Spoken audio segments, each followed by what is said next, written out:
with us. Her name is Dr. Krystal Beamon. Dr. Krystal Beamon, thank you for being here with us today. Yeah, of course. You came really highly recommended. You're an amazing mom of 2 students, MISD, am I right? Yes. Perfect. And they're just dominating their chosen sport, so that's incredible. So let's get right to it. Tell us a little bit about who you are as a mom, as a professional, your children. Oh, yeah. So I'm Dr. Krystal Beamon. I am a professor of sociology at UTA. I'm actually a sports sociologist. So I study how sports affect society and vice versa. So having 2 athletes has just been right up my alley. I actually ran track in college at Oklahoma State. I was an All-American there.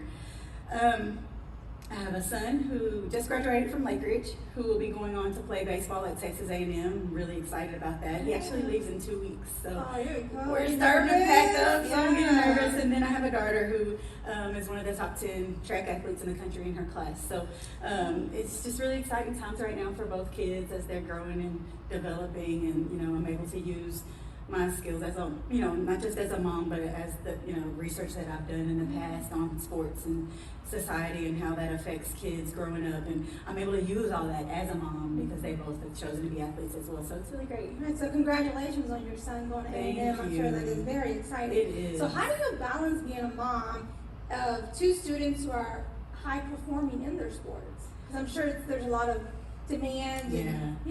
So one of the things, like when you think about, there's a term now that didn't exist when I was growing up, and that's elite youth athletes, right?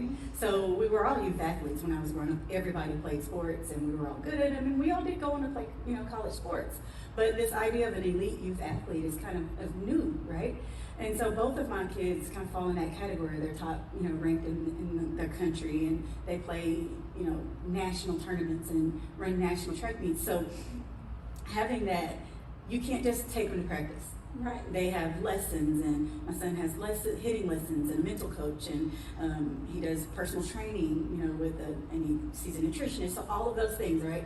And then my daughter, luckily I ran track, so I'm able to do some of the extra training with her, right? But, she has physical therapy and all of those things. So one of the main things that I've really learned to rely on are 2 major things, right? My village. Yes.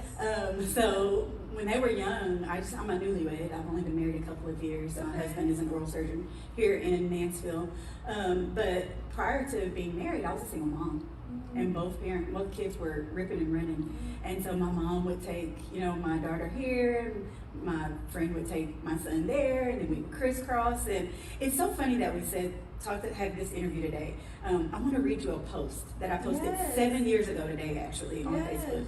And it said, kids tournaments on opposite sides of the Metroplex today. But you know me, I don't want to miss a thing, so I'll be zigzagging across town all day.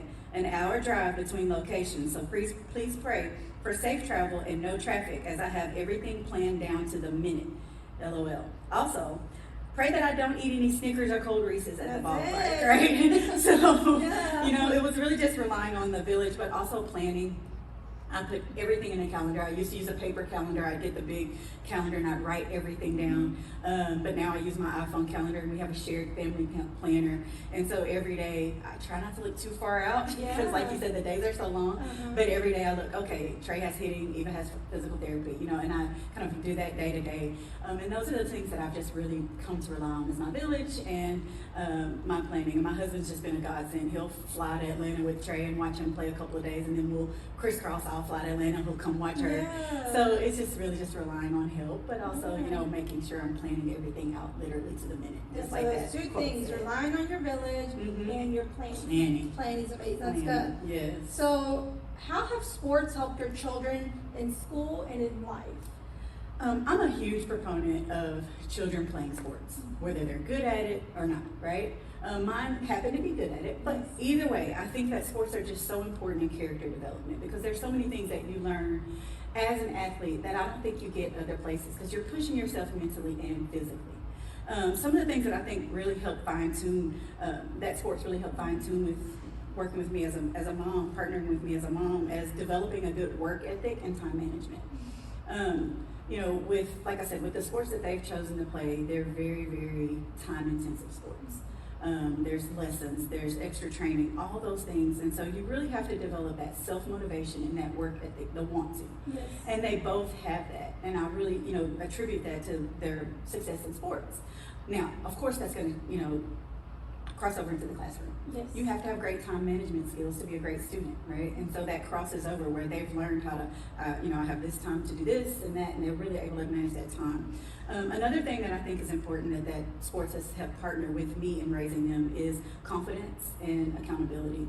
I always throw out this saying, there's a couple sayings that I say. One is, if you look good, you feel good. If you feel good, you play good or you run good, right? Mm-hmm. So, and then there's another thing where we always talk about, if you don't believe it, nobody will. So when you step on that track, or when you step up to bat, you better be having 100% confidence in yourself that you can do this, right? And you have to have that to make it at the level that they both have been able to compete in. And so I think, with sports, that really just reiterates that you have that confidence and then you have that success and you truly learn how to believe in yourself and be self-motivated. And the final thing that I think really fine-tuned it was perseverance. Sports are so up and down. Yes. Baseball especially, right? So you go 1 for 3, that's a great day. So that means you hit 1 time out of the 3 times you're there, right?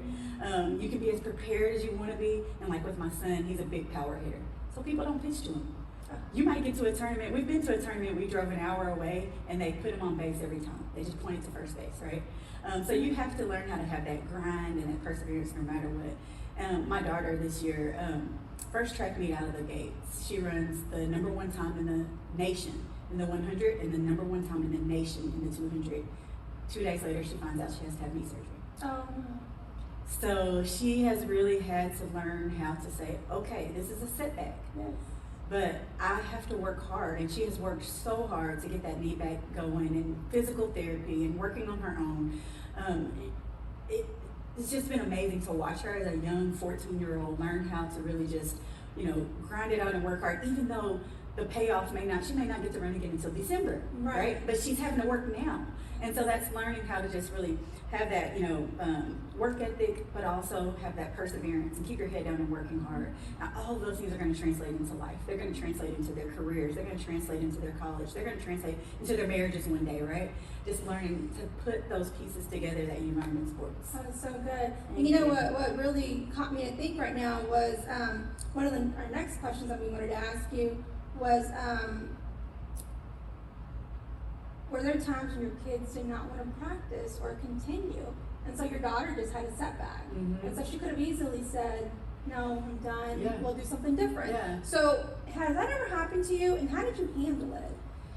So, I looked at this question for a long time and I thought about it and I thought, it hasn't actually happened, right? Yeah. My kids are the opposite. They push me sometimes where I'm like, why don't we just, you don't have a tournament this weekend, why don't we chill? No, I'm going to guest play for someone else, right? I mean, that's the kind of kids they've been. But I will say this, I have conducted research on this very topic, on burnout, right? Okay.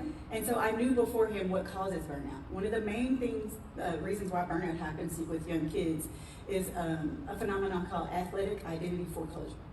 It's when you don't allow kids to develop other parts of themselves, where you're just constantly focusing on the athlete and not the whole person.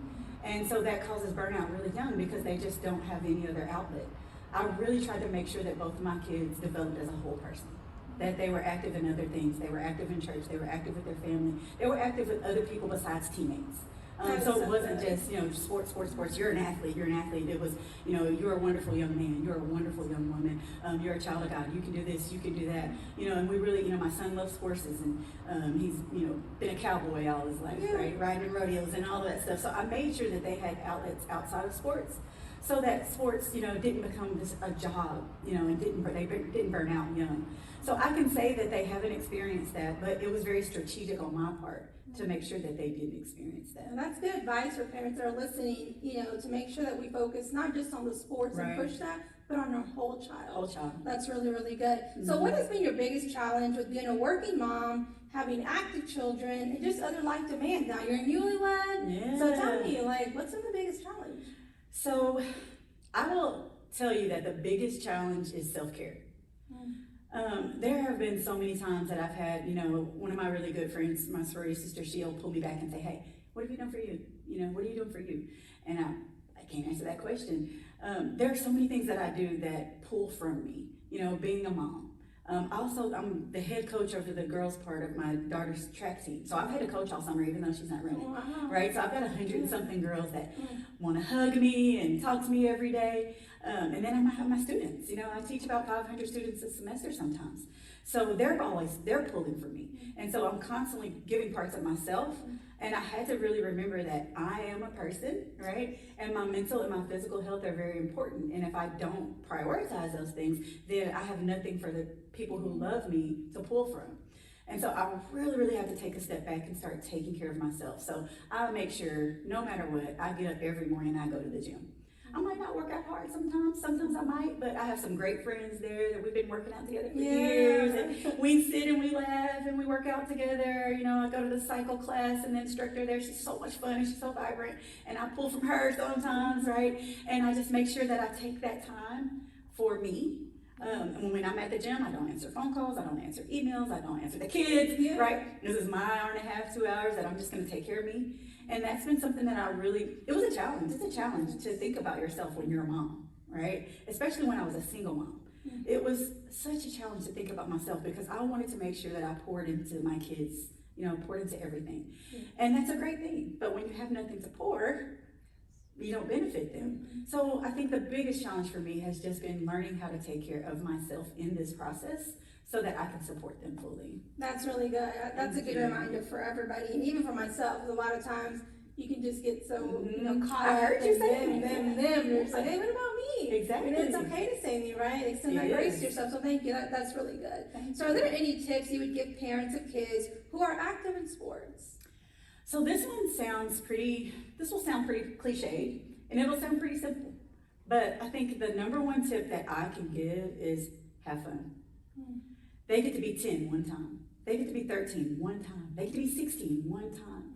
And when they're competing, especially at a high level, it can become a grind. I remember we were at a tournament one time and my son was about 15 or 16, and there were golf carts pulled up to the fence, and in those golf carts were scouts, pro scouts and college scouts.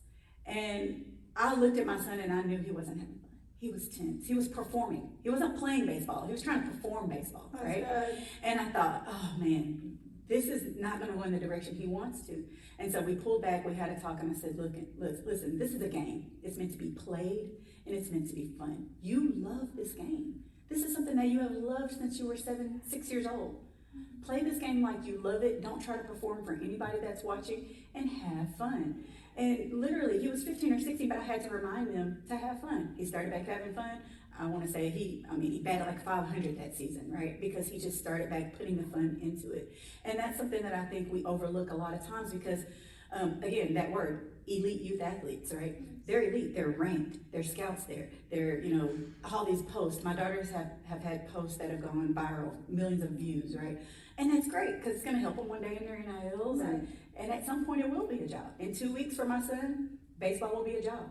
He will be getting a scholarship to do it. He will be getting NIL money to do it. It is a job at that point. It wasn't a job at 15 or 16, right? And so I think the number one tip that I could just remind parents is that no matter whether, you're playing rec league or whether you're playing elite travel ball or you're running, at a high level or you're running around town, it is supposed to be fun for these kids, and they get one childhood. And yes, we want to make sure that we maximize their potential. And yes, we want to make sure that they go to the next level. And yes, we want to make sure that they're training hard and they're putting their all into it. But we also want to make sure that their kids, while they're in their childhood, that they're able to have a little fun. And so we really have tried to emphasize that over the last several years, just making sure that we work hard, we put our head down, we train, we do all of those things, but we make sure that there's time for, this is a sport, it's a game, let's play it, let's have fun. Well, thank you so much for this. Ms. Beamon, we really appreciate you making time to come out and just share some nuggets with our families. There is no question why your kids are amazing after meeting you. So we really appreciate that. We wish you so much luck and your son as he goes off to A&M. Thank you. You can't be going over there every weekend now, okay? Let him enjoy the season, all right? I will try. So we just really appreciate your time. And parents, thank you so much for joining us.